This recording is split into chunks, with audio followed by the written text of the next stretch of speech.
Should my client sell their house as is?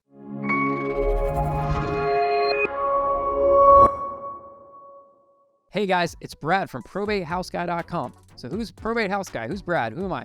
So I am a real estate investor in Metro Atlanta. I specialize in the world of probate and inheritance properties. Been doing it for a number of years, close hundreds of deals, very experienced. And I buy a lot of houses as is, right? Because I'm an investor. But I sell a lot of houses as is. Sometimes there's properties that might be in like a really, really desirable neighborhood. And we buy pretty much all of our stuff like off market. So I might buy something off market and my pipeline might be full. I might have a lot of flips going on. And maybe we'll pick like one property that really doesn't need like a ton of work. Maybe it's like sort of dated. And we will just sell that house as is on the market. We'll clean it out. If you're going to list something out on the retail market, you definitely want to make sure you're cleaning the house out. Don't try to sell it with all the junk in it. If you need referrals to junk removal companies, I got a ton of them I work with. I'd be happy to refer you to the junk removal companies. We use them to just go in, clean the house out for us and get it rolling. It's way easier than getting a dumpster. Although, if you got like a hoarder house, like a big mess, like we had one a few months ago, it was like 5 40-yard dumpsters and 2 dump truck loads full of stuff. It was a lot of stuff. Those houses, it's actually cheaper to get a big like 40-yard dumpster delivered and then pay like laborers to clean it out than it is to do the junk removal stuff. But the smaller jobs, it's cheaper to do junk removal from a time perspective. Selling a house as is, make sure that you know who your target market is, right? Is this house good for like a DIYer, sort of maybe a new couple, maybe somebody who likes to watch HTV, they want to buy something, put some sweat equity into it, and maybe it doesn't maybe it needs work, but not like a ton of work, and in which case that might be your target market. Make sure that this house is loanable, right? Think of FHA financing. A lot of these people are going to be FHA financing. And FHA appraisers, inspectors are going to be looking for life and safety issues, right? So make sure that you're paying attention to the life and safety issues because they are going to call that out on the inspection and they won't approve this loan until these items are fixed. So there might be some cases where you are selling a house as is for a client and they might have to make some repairs if these things are called out on an FHA inspection. Because remember, these FHA appraisals sort of stick with the property too. So if you get another FHA buyer coming in after the fact, after these people backed out, that appraisal sticks with the property. So, you can't get out of that. So make sure you're letting your clients know ahead of time that there might be a couple of things that they might have to fix just to get the deal done.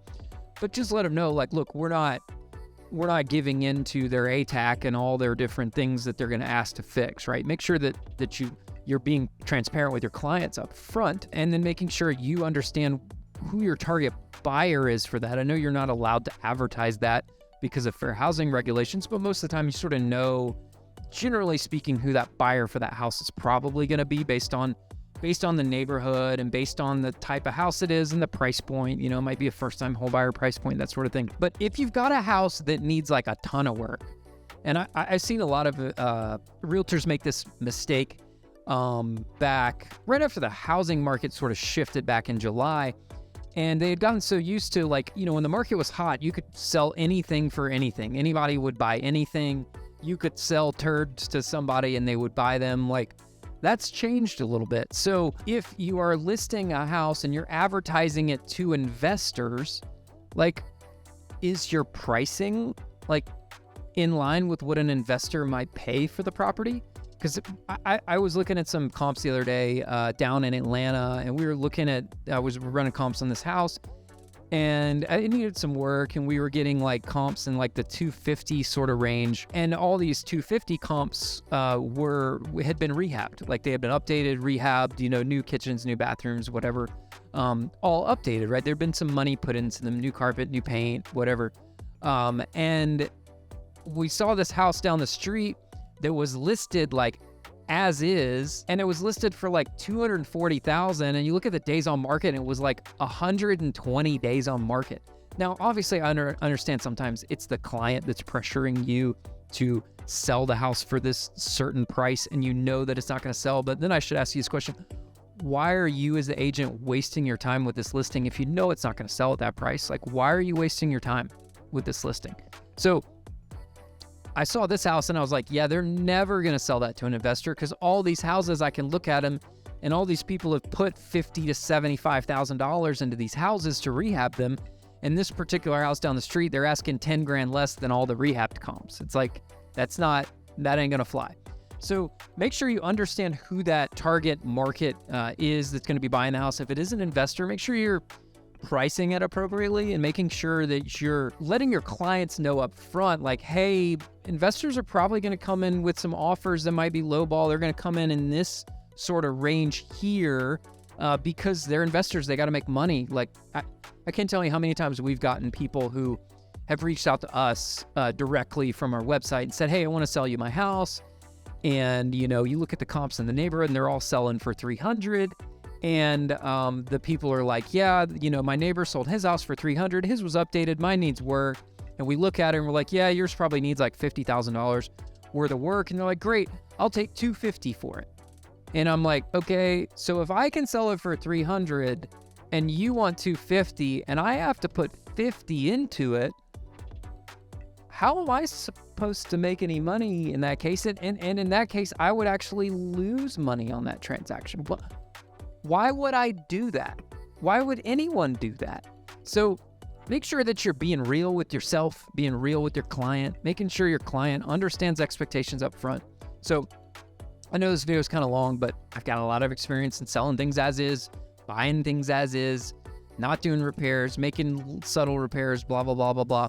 So if you're new to this realm and you just want to call me and ask me some questions about it, I'd be happy to help you out with that.